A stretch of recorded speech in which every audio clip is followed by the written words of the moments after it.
before the sun comes up, I gotta show you this flower. Every year, this is my favorite flower. Simply gorgeous.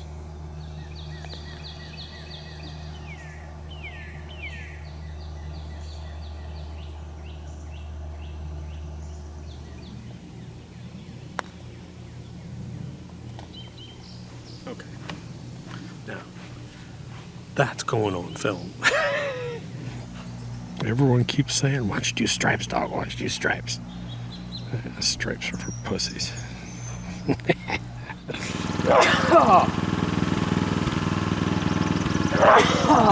And the pollen. Holy crap.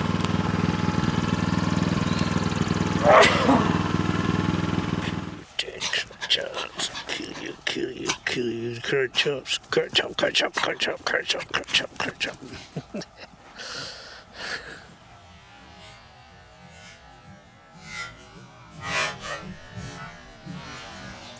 This is a green with a predominant yellow stripe on it. So basically, I'm grabbing the reel mower and I'm going to run across the street and try and get something cut. Hey, get back here. Holy cow, that's smoking hot. 137 degrees.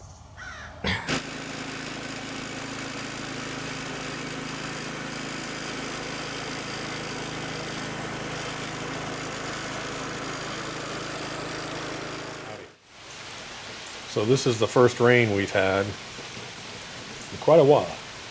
We went from rain every single day for like a month, and then all of a sudden it just shut off for like 10 days. Now we've got 3 days of rain coming back in. So the past 2 days I've been busting my butt trying to get ready for this rain because I knew it was coming. So I'm going to go over a couple of things today. I'm going to go over some of the stuff I've been doing. We're going to talk about fertilizing in the hot summertime, things you can do in the summertime, things you can't do in the summertime.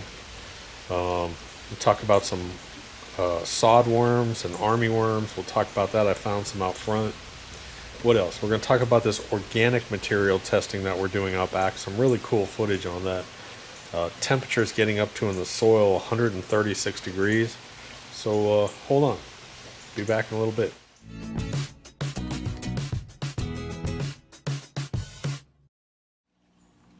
Hey guys, so let me talk about summer fertilizing real quick.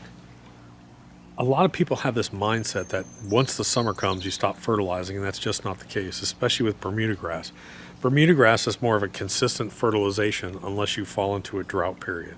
So if you don't have any irrigation, if your lawn is going through a stress period, obviously you wouldn't fertilize. But if you're getting a thunderstorm every few days, or if you have irrigation, you can keep your PGF Complete applications up because it's very mild.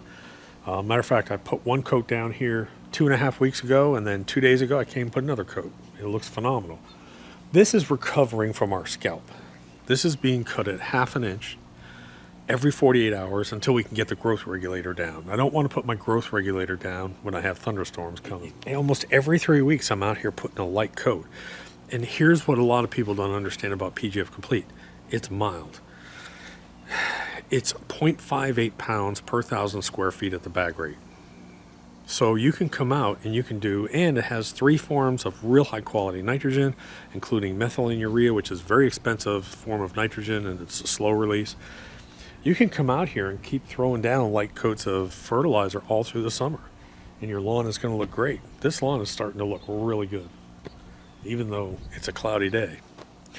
So yes, you can continue to do it. The only time you really stop fertilizing is when you hit a hard drought condition. Then you're just going to step back.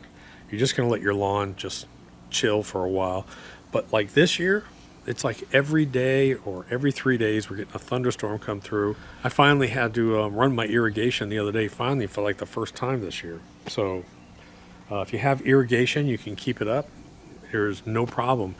It's not like fescue. Fescue, you need to just sort of chill off when it comes, the heat starts to come. Leave it tall and chill off of it. Bermuda, not so much. Bermuda loves the heat. You got to understand that. As long as it gets some water, Bermuda loves the heat. It's just it's amazing how this stuff doesn't die. You can cut it at 1/2 inch and it can sit out here in 95-degree temperatures, just getting scalded when I'm like, dude, I'm gonna die. This stuff is just out here thriving. It really is cool. So yes, Humichar and light coats of PGF Complete. Every 3 to 4 weeks, put down both, and this is what you get. Results matter, as I say.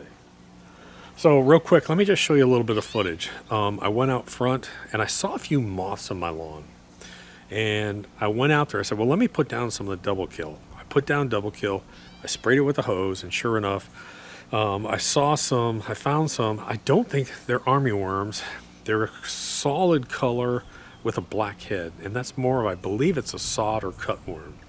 So keep in mind, this is the beginning of July and I'm in Georgia and I'm starting to see some of those already. I'm really not seeing army worms yet. Have not seen any army worms, but there are some sod worms out. You might want to do an application. In the description below, I'll link to that, link to the PGF and the Humichar, link to all this. So let me talk about this garden real quick and this organic material, which is pretty cool, by the way. So every year we lose our tomatoes about this time of year, just because of where this garden is. There's no air circulation. It doesn't get early sun, and we get an airborne fungus in here, and I've just come to accept it. We pulled out of these 2 boxes 110 pounds of tomatoes. I'm going to put up the last pull we did in one day when we took these down. We pulled 42 pounds of tomatoes off the final pull off this. It's just incredible. This garden has been producing so much produce. I'm giving bags away to neighbors. The Barbs, we had a new couple move in. I gave them like 12 pounds. I mean, just giving stuff away. But what I did was, normally when we make our super compost, I make it in a little pile over here. This time I decided to make a trench and make it inside the actual garden. So the past couple days I've been coming out here taking temperatures because we're playing with a new organic matter. This is chicken feed. This is the new organic matter. It's more of a corn-based product. So we're playing with both of those, and we got up to 136 degrees at one point. It's really cool. At this point, I'm kind of just dodging thunderstorms. And we need to cut across the street. So I don't know how I'm going to do this. We're going to have to wait for these clear skies to break and run over there and cut. I think by next week we'll see more of this bent and blue actually sort of come to life on this. Like I said, I did a double spike aeration out here yesterday to try and open it up.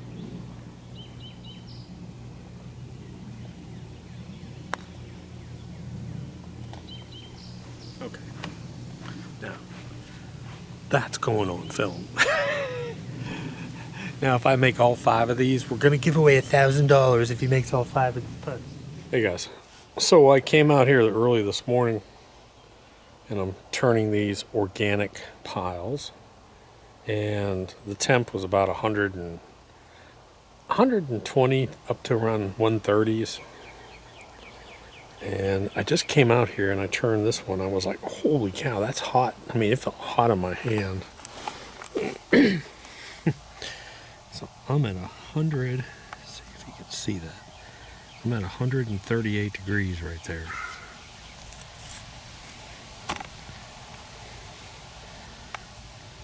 37 degrees.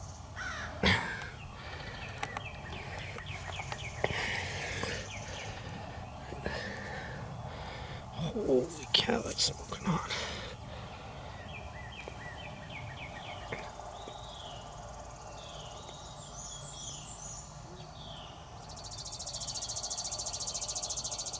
That's pretty cool. As you can see in this pile, I have areas that I'm still seeing a lot of this, but I put a lot of organic matter on this. Wow, that's hot. Over here it's not that hot. Well, it's warm.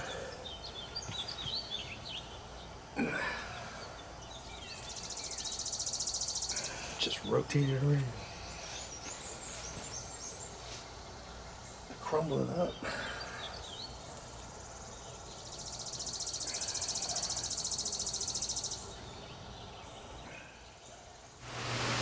Here comes the rain. Here comes the storm. We got 3 days of this coming.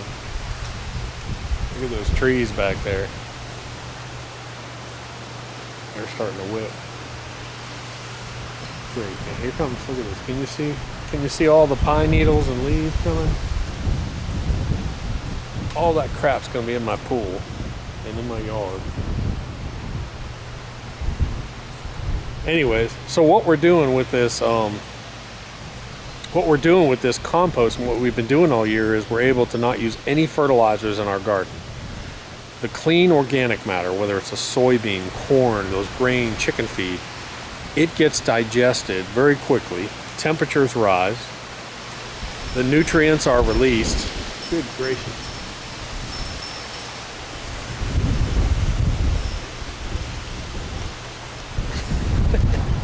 The nutrients are released and it goes through a humification process. And this humification process, it turns, when things decompose, they can only decompose so far, and you end up with a lot of carbon and humic, wonderful organic substance. And that's what we put into our garden soils. That's how we're doing it this year. I got tons of videos up if you haven't seen that. So that's why that temperature rises. It's the digestive process that's really getting active. And I've seen it hit close to 150 degrees. You do not want to plant directly into that stuff because it'll kill a plant. You got to let that process end, let it, when it cools down, then you can take that and mix it into regular garden soil. And it's just amazing what has happened with it this year. Okay, so this is kind of run and gun grass cutting here. We looked at the hour by hour and it's down to 20% for the next 2 or 3 hours. And the sun came out, which I hope it goes away. So basically, I'm grabbing the reel mower and I'm going to run across the street and try and get something cut.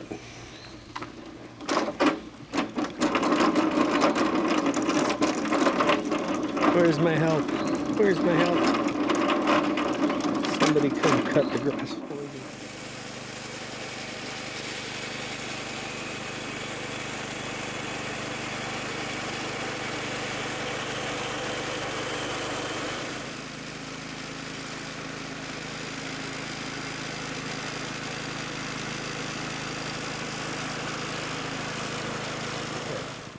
So here's the deal. I can't cut going back towards the road because I'm pushing all these clippings back towards the road and it's going to look ugly. They're going to sit there, rot, and die. So the area that has growth regulator, let me show you. So this area, I came this way. There are no clippings. This area, I came from the back and I got all these clippings, and I am not going to bag all these things. So when I come this way, I'm pushing all these clippings towards the road. I'm gonna have to come this way only and push everything back. But that's a lot of work, man, for that mower. So, man, I'm thinking about going over and just getting my big true cut maybe. I don't know, we'll be okay. I'll just crank this up and let it go, push it this way.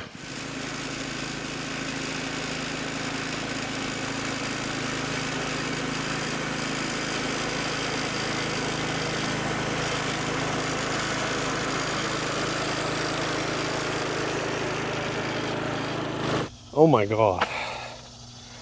So let me explain what's going on here.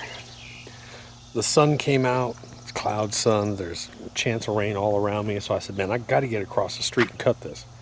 I did not realize how effective this growth regulator had been over here because I stopped it at a certain point and I didn't realize it. So what you're about to see, I'm going to show you, is the front of this had growth regulator and the back did not, and it's at least twice as high. So you can see the front here I just cut. Looks great. A little bit of clippings. I was taking maybe quarter, half inch off. Okay. So it's nice and tight. Really good looking. Look at that. Okay. Well, when I hit back here, all right, see how yellow it looks and ugly? Man, it was almost 3 inches tall back here. And I just, look at all these clippings. It was just throwing out the clippings and throwing out the clippings. So, I couldn't cut back and forth.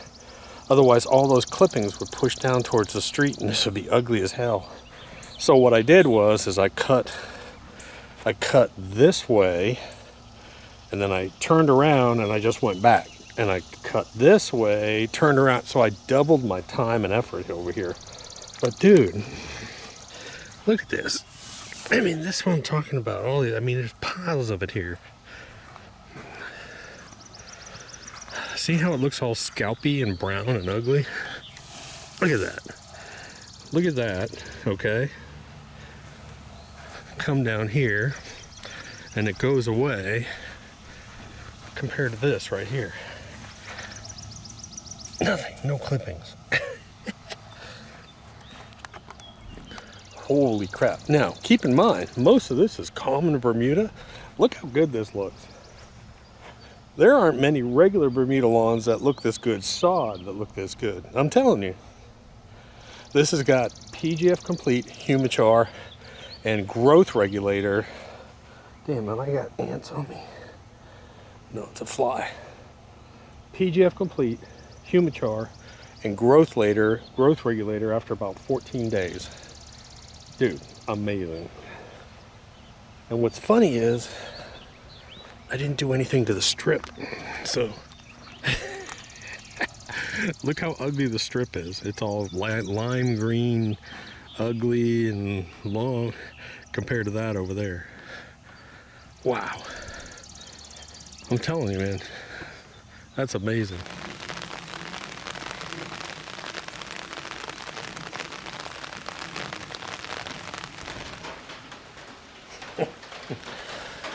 A man all alone in his tool shed.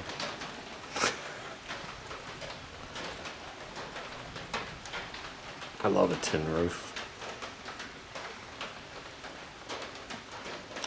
So, came down here to get something. It started pouring, so I got stuck down here. Hope Linda's not out there. Anyways, guys, so my son and his girlfriend ended up going down to visit her grandparents. My daughter had some plans. They had to work. My wife is having to go over to visit her really sick mother. So basically I spent the 4th alone. Linda and I were just spending some quality time together. It was kind of a crazy weekend, to be honest. But I hope you learned something from this. Remember, the month of July and August can be really hot, but your Bermuda can take the heat if it's got the rain. So if you're getting what we're getting, if you're getting these thunderstorms every couple of days, dude, you're fine. Just stay on normal schedule. The 10-day forecast really is my lifeline. I mean, I look at that and that's what I base everything on. It will really control what you do, when you cut, when you put down fertilizers, everything. It just controls it completely. But this year, every 3 weeks, Humichar and PGF Complete, that's what I'm throwing out. And it's just, the lawn is just absolutely amazing this year. It really is. Just incredible. The growth regulator, let me explain. This is the first really good granular growth regulator. Most growth regulators are applied by spray, and you can really screw things up with a spray growth regulator. Plus, it's just a pain in the butt. So this granular we've been testing now for, gosh, over 2 weeks. And man, it's amazing. We've done over applications of it. We've done crazy stuff with it. And there's just no damage whatsoever yet. We have not seen any kind of damage or problems with it. But it's really effective. I'm telling you, we've done some test strips that proved it over there. Cutting that test strip across the street and seeing the difference between the back part of it and the front part of it, and at least, I mean, it was well over a 50% reduction in growth back over there, and it gets really tight and it gets kind of almost matted looking. Really does a good job. So we will have that link up probably next week, and let me explain why. There were only about a couple hundred bags of it in inventory, and I was like, no, hold off, because that's going to sell out in an hour. So as soon as it's available, the factory is going to do an additional run here, probably on the 10th, and I'll put a link up once I know that there's going to be a decent amount of product up. But it's really, give it a try. I mean, it's just amazing. But I'm used to growth regulators from the golf course industry, but I've really been hesitant to go into spray regulators because people can really screw it up. The granular, that's the thing. We've tried to screw it up and we haven't been able to screw it up. That's the wonderful thing about it. So we'll have that up soon. Have a link for you. Anyways, click that subscribe button. Give the video a big thumbs up, and if you hate it, give it a big thumbs down. I don't care. Either way. I'm too old to care anymore. Anyways, guys, that's about it. Be safe. Talk to you later. Bye.